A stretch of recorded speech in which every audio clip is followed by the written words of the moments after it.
Guys, how we doing, chaps? How we flipping doing? How we doing? It's the morning after. It is the morning after. But before we proceed, I always say it. Big up the damn subscribers.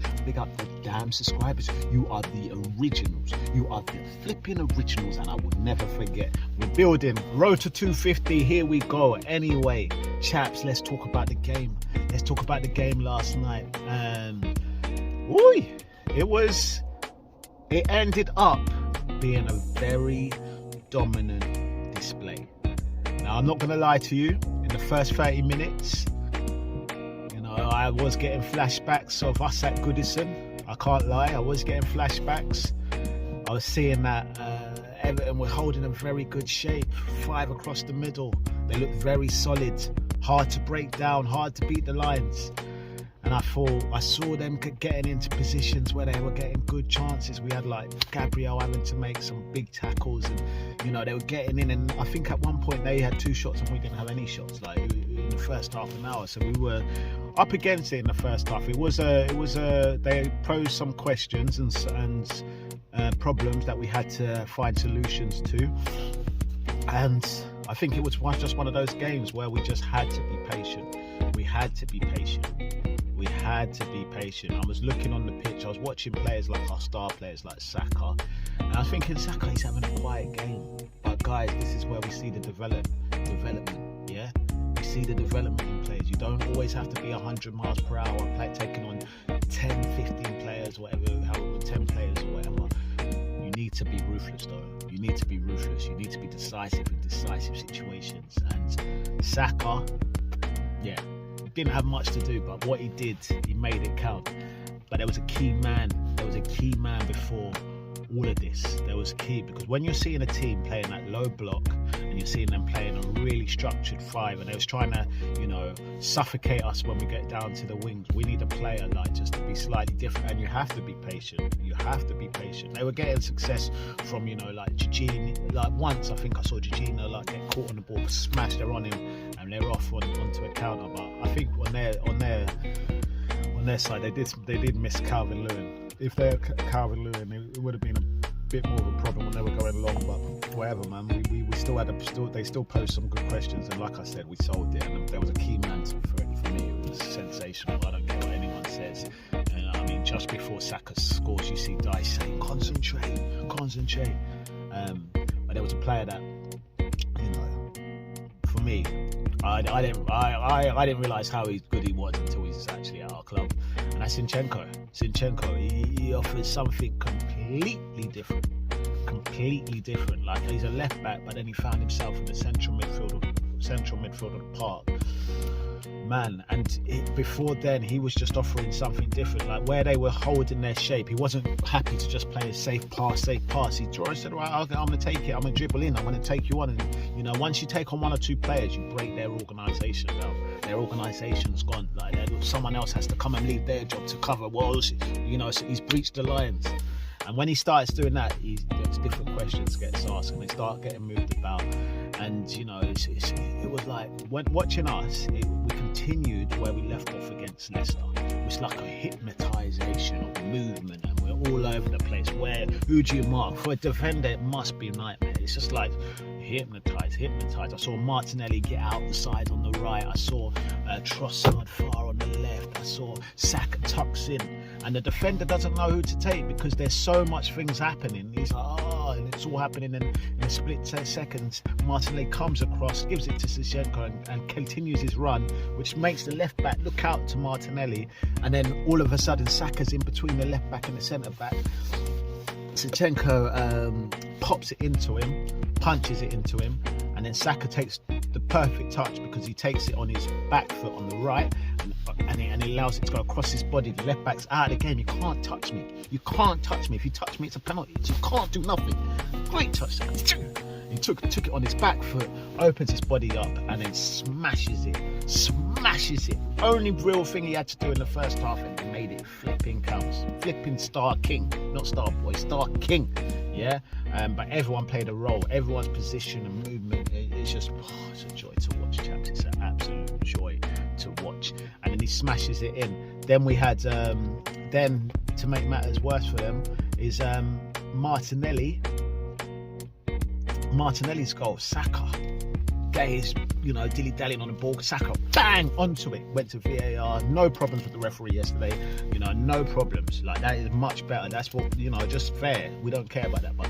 But Saka gets in, onside Martinelli, slots it round the keeper. 2-0. We were patient. It didn't look like 2-0. We had to be patient, and it wasn't as simple as that. Because like I said, you had flashbacks, but we got the second goal, chaps.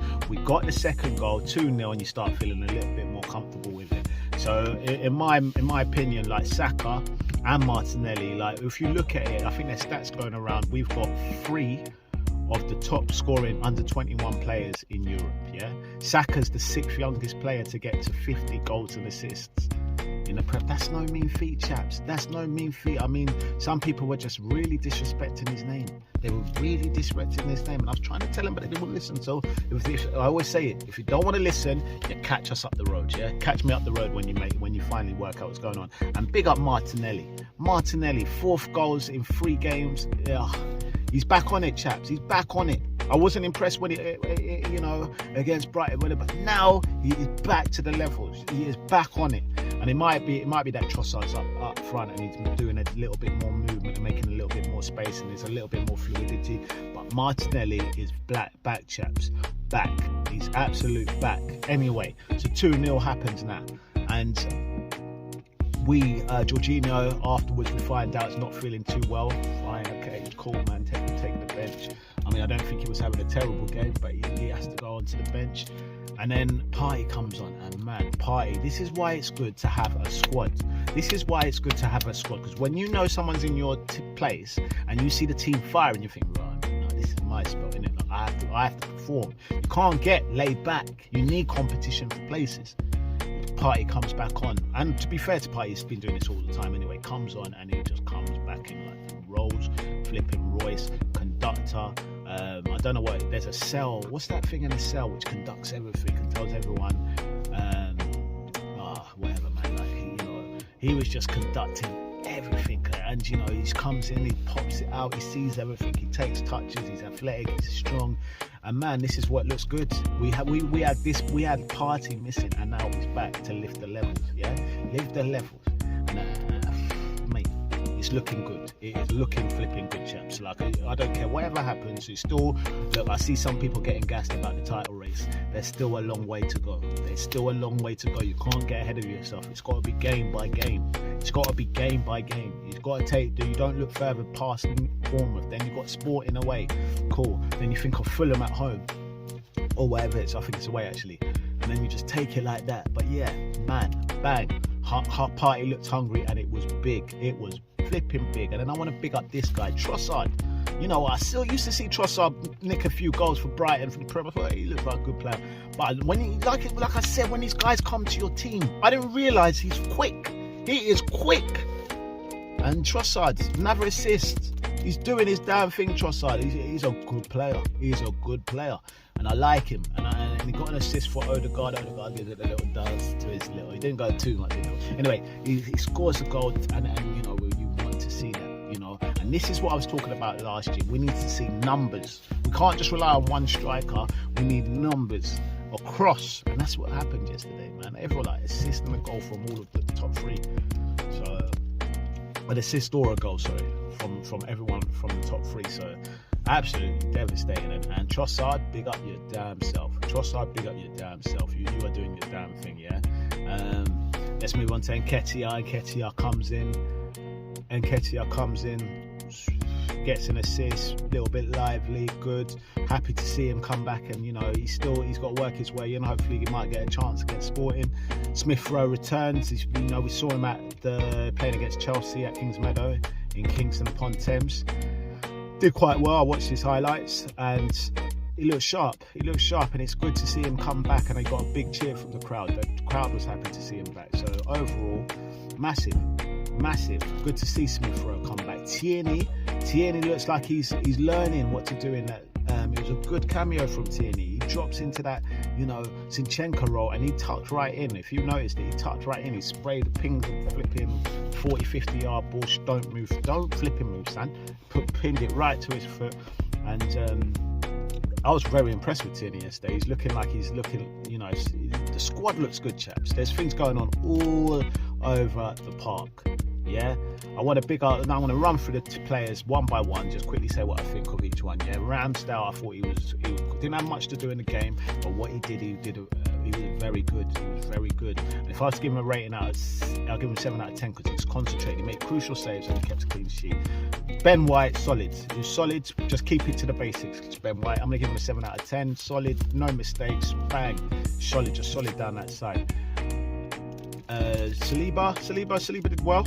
I think Saliba did well. He played well. Solid again. Mopay, was easy work for him. 7 out of 10 for Saliba. Gabriel, I think, is in some good form right now. I'm going to give him an 8 out of 10. Really good in there. Made a crucial tackle early on.